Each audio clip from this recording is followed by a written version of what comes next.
છે। પાવર ગ્રીડની લાઈનોમાં જમીનો છીનવામાં આવી છે, જેટકોની લાઈનોમાં જમીનો છીનવામાં આવી છે।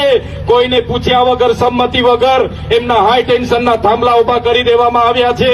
એ ચાહે કોરિડોરમાં જમીનો ગઈ હોય, નહેરોમાં જમીનો ગઈ હોય, રેલવેમાં જમીનો ગઈ હોય, બુલેટ ટ્રેનમાં જમીનો ગઈ હોય, એમને એમનું યોગ્ય વળતર મળે એના માટે આવનારા દિવસોમાં આમ આદમી પાર્ટીના કાર્યકરો લડવાના છે।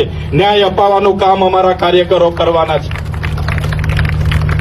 ત્યારે સાથીઓ, ખેડૂતોની વાત હશે એના માટે પણ આમ આદમી પાર્ટી લડવા માટે તૈયાર છે। અહીંયા ઘણા કર્મચારીઓ મિત્રો પણ છે।